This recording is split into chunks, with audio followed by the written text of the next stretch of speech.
lives basically here, and that's the main thing I wanted to get across in this film. I haven't found a comprehensive report on Fast and Furious when I was doing my research, so I decided that I'm going to make a comprehensive report on the origins of Fast and Furious, and also what is the agenda behind it. And it's not just a theory.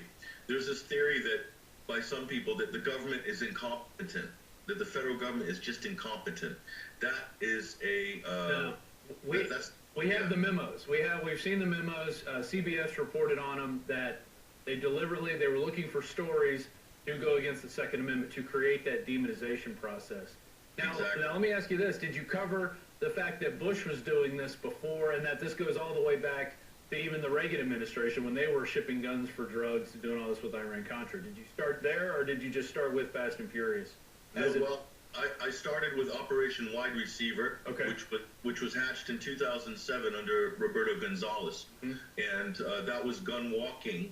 I didn't go back further than that because I wanted to keep this to a short length of a film. I have enough material to do a 45-minute or a 1-hour documentary, and I think I'll probably work on that in the next few weeks.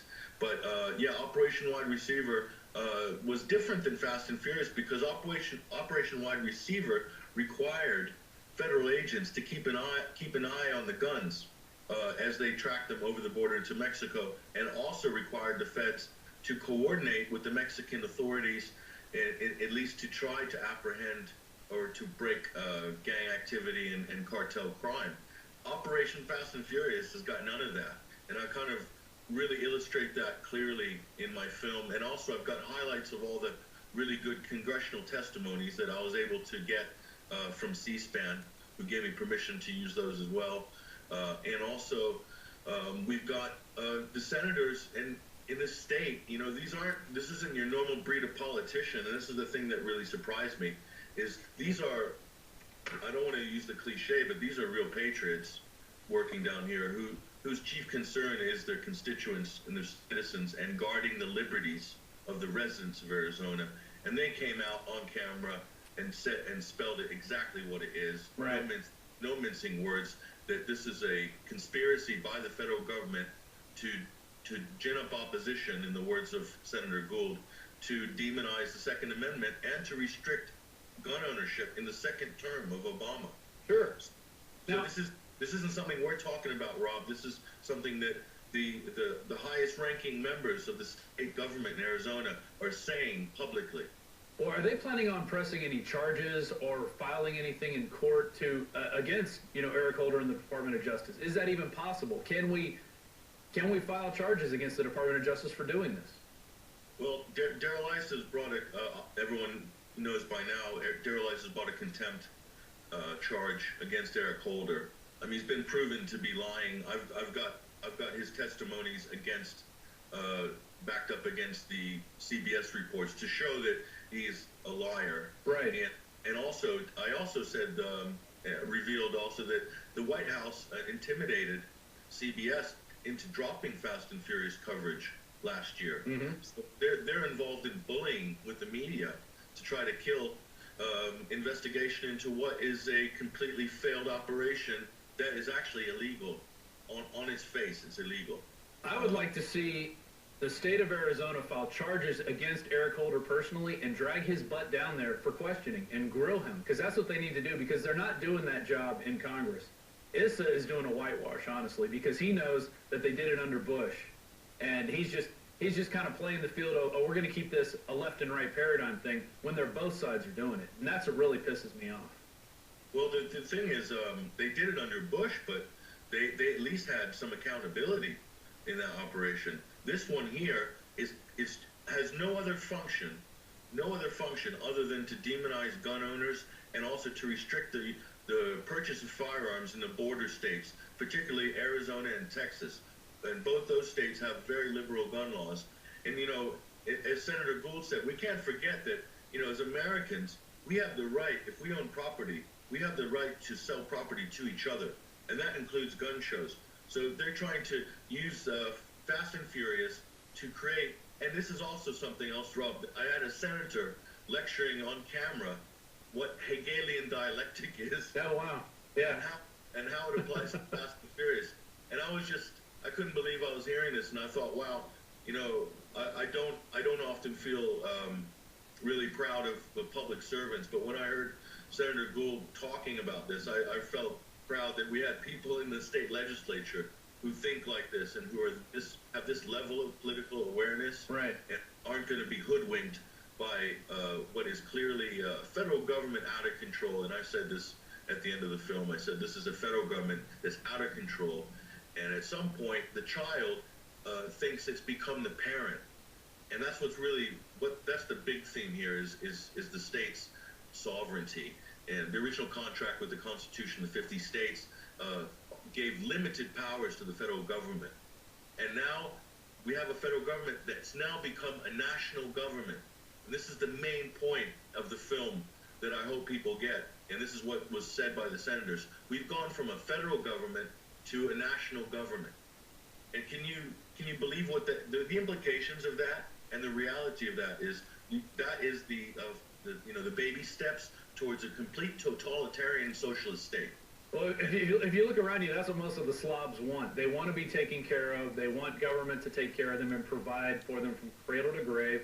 And it's unfortunate that we're seeing that more and more, and that we actually have to speak up to get the rights that were granted to us under the Constitution and under God, frankly. Let's go to the gun owner. You talked to the gun owner. You didn't talk to him on camera, but you relayed, parts of what you had in your conversation. What was he telling you? Well, he couldn't speak to me very much because he's under FBI surveillance, and this is what the Department of Justice does. They're using the FBI politically to spy on witnesses on what is going to be a big case, which is in the works right now regarding indictments. And there might be indictments.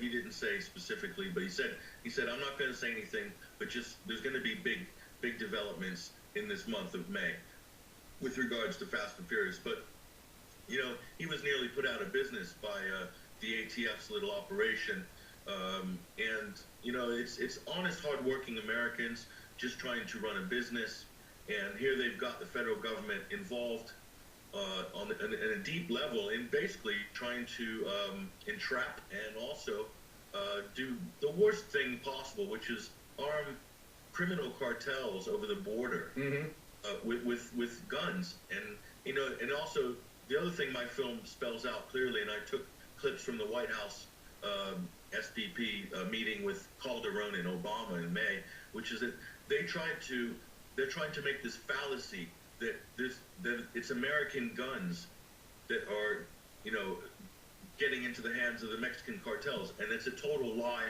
I've outlined it from A to Z in the film. So I wanted to make a film that if someone didn't know about Fast and Furious, they can watch this and get up to speed and see what the real issues are. And I think I've achieved that with this 20-minute film. But the other thing, Rob, I'm going to say is I've never edited a film before, so this is my first one.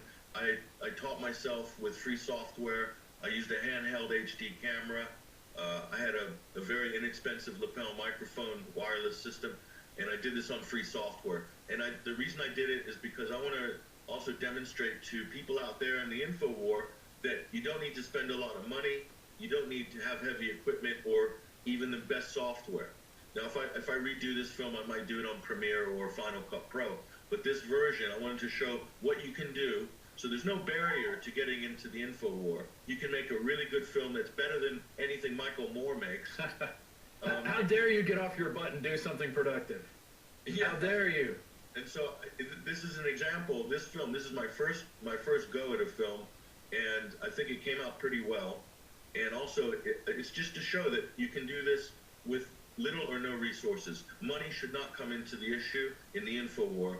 So look at this film, anybody watching it, and say, right, I'm going to go out and I'm going to do something similar. The doors were open for me. They invited me into the state government, Rob.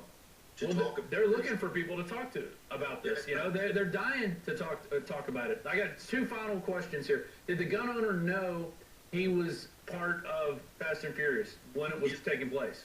He's the gun shop owner, Rob. The gun shop owner, yeah. Was he aware that he was part of this operation? He was. He was basically he had illegal straw man purchasers come into the shop buying loads of semi-automatics and so forth, and it red flagged immediately. Some of them had criminal records. Yeah. Huh. Okay, and so he calls up the FBI or the ATF, and they say, no, sell him the guns, sell him the guns. What? Yes. I've got all this on camera, okay? Yeah. This has been recounted by the senators. Yeah. No, it wasn't from the gun shop owner, but right. This is to show people the level of crime that we're looking at with Fast and Furious. This scandal threatens the Obama administration more than any other scandals, and Lord knows he's got his share. Oh, okay?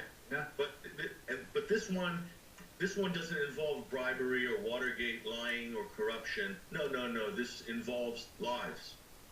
The men have died in the line of duty, and these are good men. They have families, and this is a direct result of Fast and Furious. And that's another big hammer I hit home at the end of the film. This isn't about Watergate tapes or lying or bribery or corruption. No. This is about lives. Right. Now, and two lives in particular: Judge Roll and Congresswoman Giffords. Well, did you go into that as talk to them about that being a possible assassination attempt because they were investigating Fast and Furious together? I spoke about that to one member of the government, and he didn't have much forthcoming information on it. So I kind of realized that trail is not going to go anywhere right now. But I'm going to revisit that trail later, Rob. I've also got an invitation by the DPS to go down in an armed escort along the border and film if I want to take this to another level. So that's a little caveat. But, the Gabriella Giffords Judge Rolls thing definitely is going to be looked into. But also we've got Rob Prince, rancher who was shot and killed on the border. Right. This is linked with Fast and Furious. And Pinal County Sheriff's Deputy Louis Perrault, who was wounded by AK-47 fire. 3 AK-47 gunmen triangulated fire on a sheriff's deputy. He was rescued within an inch of his life. Okay, this is some serious stuff going on down there, and and the people in Washington, personally, I don't think they're serious. They don't really care. They just care about their political agenda, which is to demonize gun owners, to demonize private property, and to demonize the Second Amendment. That's their chief concern. They don't care about the lives. And collect payoffs from the special interests. Don't forget that. Patrick, thanks for doing this film. We're going to premiere right now. We appreciate your hard work, and I guess you're heading off to England, so we'll see you next time. It'll be over the pond. Yep, definitely. All right. Thanks, Rob. And with that, we're going to have the premiere of, it is called Open Border Special Report Fast and Furious. This is a good primer to send to your friends, spread it around, watch it, take notes, do your own research. Wayne Madsen was the one who uncovered this Judge Roll Gabby Giffords link, and I really think my gut tells me that's part of the triangle of what we have going on here with government buying guns, shipping them down to Mexico, and then blaming it on the Second Amendment. And with that, we're going to go to the film, and that's all for our show today. After that, and I'm Rob Dew. This is Infowars Nightly News, and thank you for watching. If you're watching this on YouTube, please consider becoming a member. Very easy to do. You go to prisonplanet.tv. We have a 15-day free trial. Very easy to do. Help us out. Help us spread the word. If you can't get a membership, maybe get your friend to get a membership. And, you can share your passcode with up to 6 people. There you go. That's all we have for today. We're going to go to the movie now. Open Border Special Report Fast and Furious. Thank you very much for watching. See you next time.